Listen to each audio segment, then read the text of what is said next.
जय हिंद, जय भारत, वंदे मातरम। आप सभी सम्मानित प्रिय शिक्षक शिक्षिकाओं को अपने YouTube चैनल के माध्यम से हार्दिक स्वागत और अभिनंदन करते हैं। जैसा आप जान चुके हैं, खुशखबरी की बात तो आपको पता ही है कि 10 फरवरी से 6 से 8 की पढ़ाई शुरू हो जाएगी, 1 मार्च से प्राइमरी लेवल्स की।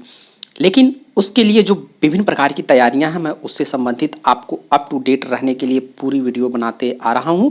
तो उसी कड़ी में आप एक नई वीडियो और देखेंगे कि प्रदेश के बेसिक शिक्षा परिषद स्कूलों में अभी हफ्ते में दो दिन ही चलेगी कक्षाएं। जानिए क्या हैं स्कूलों, शिक्षकों व बच्चों के लिए गाइडलाइन। तो बहुत ही महत्वपूर्ण ये आपको जानकारी यहाँ से हासिल होगी कि बेसिक स्कूल रीओपन गाइडलाइन 2021 जारी कर दी गई है।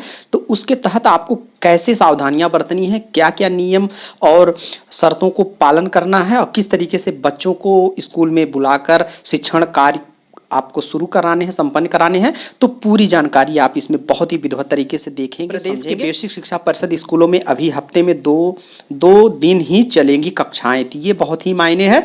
जानिए क्या है गाइडलाइन, तो इसके बारे में आप पूरी जानकारी देखिए कि उत्तर प्रदेश में कक्षा 1 से 8 तक के स्कूलों को खोलने के लिए शनिवार को गाइडलाइन जारी कर दी गई। शनिवार माने कल आपको गाइडलाइन जारी कर दी गई। इसमें सभी निजी प्राथमिक स्कूलों के साथ साथ परिषदी और यूपीएस प्राथमिक स्कूल शामिल हैं, अर्थात प्राइवेट गवर्नमेंट सभी इसमें शामिल हैं। ये इन स्कूलों में अभी हफ्तों में दो दिन ही कक्षाएं लगाई जाएंगी। यहाँ ये ध्यान देने योग्य है कि दो दिन, तो इन्हें आपको बहुत बारीकी समझना है कि ये 2 दिन किस तरीके से होगा। एक दिन में सिर्फ 50% विद्यार्थी ही कक्षा में आएंगे। यहाँ पर एक और ध्यान देना है कि 50% ही बच्चों को बुलाना है एक दिन में। यानी ऐसे में एक विद्यार्थी को अभी हफ्ते में 1 दिन ही स्कूल आने का मौका मिल सकेगा। इस तरीके से हफ्ते में केवल 1 दिन आने का होगा। एक कुछ दिनों तक इस तरह चलेगा गाइडलाइन के अनुसार। फिर जब स्थिति समान हो जाएगी तो फिर से आपको रेगुलर टाइप तरह से कर दिया जाएगा। उम्मीद जताई जा रही है कि नए सत्र से रेगुलर कर दिया जाएगा। आप ये उत्तर प्रदेश बेसिक देख रहे हैं, अपडेट देख रहे हैं। बेसिक शिक्षा निदेशक सर्वेंद्र विक्रम बहादुर सिंह की ओर से कक्षा 1 से 8 तक की समय सारणी भी घोषित कर दी गई है। कोविड-19 से बचाव के उपायों का सख्ती से पालन करना होगा। परिषदीय स्कूलों में मिड डे मील भी पूरी सतर्कता के दिया जाएगा। बता दें कि राज्य में कक्षा 6 से कक्षा 8 तक के स्कूल 10 फरवरी से और कक्षा 1 से 5 तक के स्कूल 1 मार्च से खोले जाएंगे।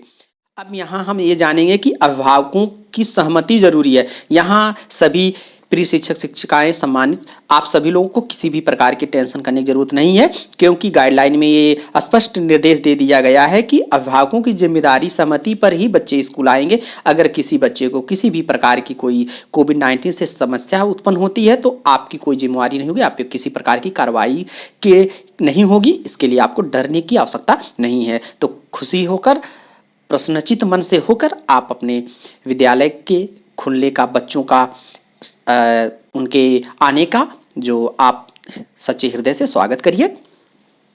विद्यार्थियों की सहमति जरूरी। सभी परिषदी व निजी स्कूलों की अभिभावकों से लिखित सहमति पत्र भी लेना अनिवार्य होगा। इस पत्र को मैं आपको अभी दिखाऊंगा। अभिभावक विद्यार्थियों के स्वास्थ्य संबंधी स्थिति और उनके द्वारा की गई राष्ट्रीय व अंतर्राष्ट्रीय यात्रा की भी पूरी जानकारी देंगे। अगर विद्यार्थी घर से ही पढ़ाई करना चाहता है तो उसे वह विकल्प देना होगा। यहाँ पर यह भी ध्यान देना, अगर कोई अभिभावक चाहते कि नहीं मेरा बच्चा स्कूल नहीं जाएगा उसे घर से, तो उसको उस हिसाब से व्यवस्था करनी होगी। ऐसे विद्यार्थियों को ऑनलाइन पढ़ाई का विकल्प देना होगा, तो उन्हें ऑनलाइन पढ़ाने का प्रयास किया जाएगा। जिस तरीके से चलती आई है प्रक्रिया, और उसकी पढ़ाई की मॉनिटरिंग करना शिक्षक की जिम्मेवारी होगी। तो यहाँ पर शिक्षक की जिम्मेवारी पूरी होगी उसको देखभाल करने की उसकी। वहीं परिषदी स्कूलों के मिड डे मील बनाने वाले रसोइयों को कोरोना प्रोटोकॉल का पालन करते हुए बर्तन व खाद्य सामग्री को अच्छे से साफ करना होगा। यहाँ रसोइयों की भी जिम्मेदारी जो है बहुत अच्छे से वर्णित की गई है। विद्यार्थियों की पंक्ति में दूर दूर बैठाकर मिड डे मील दिया जाएगा। मिड डे मील की व्यवस्था शुरू की जाएगी, लेकिन उसमें दूर दूर बिठाकर, अर्थात कोविड-19 का गाइडलाइन का पालन करके। गेट से विद्यार्थियों का प्रवेश, यहाँ पर अगर आपके पास 2 गेट्स हैं तो अलग अलग गेट से आप जो है विद्यार्थियों का प्रवेश देंगे, जिनमें एक है तो उसमें दूरी का ख्याल में रखते हुए किया जा सकता है।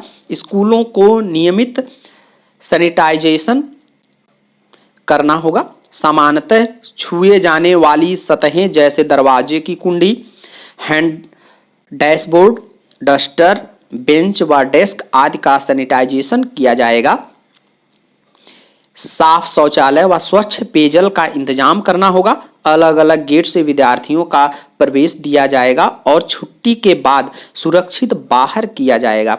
हर विद्यार्थी, शिक्षक व स्टाफ अनिवार्य रूप से मास्क पहनकर ही स्कूल आएंगे।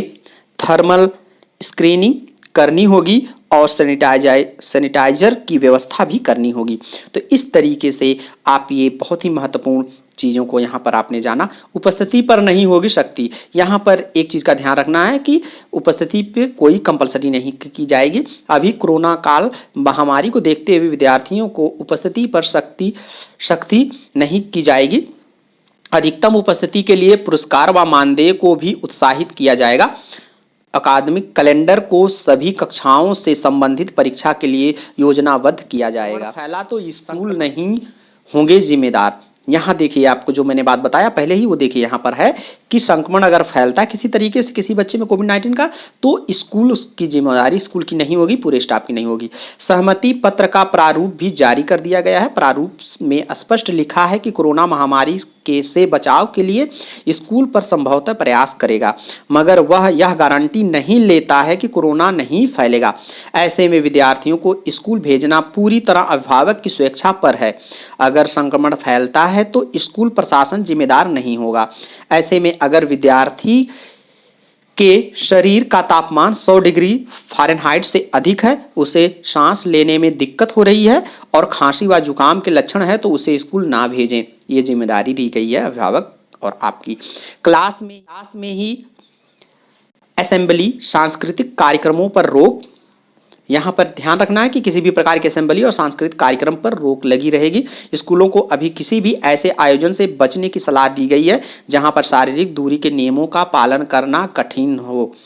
तो आपने देखा विभिन्न प्रकार के कार्यक्रम तब भी बहुत से लोगों ने कराया, लेकिन यहाँ देखिए स्कूल खोलने के बाद भी मना किया जा रहा है कि इस तरह कोई कार्यक्रम नहीं होगा जहाँ पर शारीरिक दूरी के नियमों का पालन करना कठिन हो। ऐसे में स्कूलों में समारोह, त्यौहार, खेलकूद प्रतियोगिताओं व अन्य प्रतियोगिताओं का आयोजन नहीं किया जाएगा। ये बहुत ध्यान देने योग्य बात है। क्लास में ही असेंबली शिक्षण की देखरेख में किताब, पेन व पेंसिल एक दूसरे को नहीं दे सकेंगे। यहाँ पर यह भी ध्यान देना है, कोई भी अपनी पेन, पेंसिल, कॉपी, किताब किसी दूसरे को नहीं देगा। विद्यार्थियों को एक दूसरे से कोई भी सामान क्लास में नहीं लेना देना है, विभिन्न प्रकार के जो शिक्षण सामग्री है। तो इस चीज़ को ध्यान रखना है। स्कूल की बसों व वैन का प्रतिदिन 2 बार सैनिटाइजेशन किया जाएगा। वहीं पुस्तकालय व प्रयोगशाला में भी शारीरिक दूरी के नियमों का पालन करना होगा। मास्क लगाना होगा। स्कूल कैंपस में थूकने पर प्रतिबंध है, तो कहीं पर थूक नहीं सकते आप। अब यहाँ पर जो बहुत ही महत्वपूर्ण है वो ये आप जानेंगे कि हफ्ते में कब लगेगी कक्षाएं। ये बहुत इंपॉर्टेंट है। प्राथमिक स्तर पर आप देखेंगे दिन दिया गया है कक्षा 1 व 5 सोमवार व गुरुवार अर्थात मंडे और थर्सडे। कक्षा 2 व 4 के लिए ट्यूसडे एंड फ्राइडे अर्थात मंगलवार और शुक्रवार। और कक्षा 3 के लिए वेडनेसडे एंड सैटरडे। तो इस तरीके से कक्षा 3 के लिए बुधवार व शनिवार दिया गया है। उच्च प्राथमिक स्तर गाइडलाइन है वो ये कक्षा और दिन यहाँ निर्धारित किया गया है कि कक्षा 6 के बच्चों को आप सोमवार व गुरुवार बुलाएंगे अर्थात मंडे एंड थर्सडे। कक्षा 7 के लिए मंगलवार व शुक्रवार अर्थात ट्यूसडे एंड फ्राइडे। और कक्षा 8 के लिए बुधवार व शनिवार अर्थात वेडनेसडे एंड सैटरडे। तो इस तरीके से ये कक्षाओं का निर्धारण किया गया। तो इस वीडियो में बहुत ही आप मेरे यूट्यूब चैनल के माध्यम से विभिन्न प्रकार के शिक्षा जगत से जुड़ी हुए नवीनतम अप टू डेट के साथ साथ दीक्षा, निष्ठा, मानव संपदा, EHRMS से इसके साथ साथ विज्ञान, गणित, कंप्यूटर आदि की जानकारी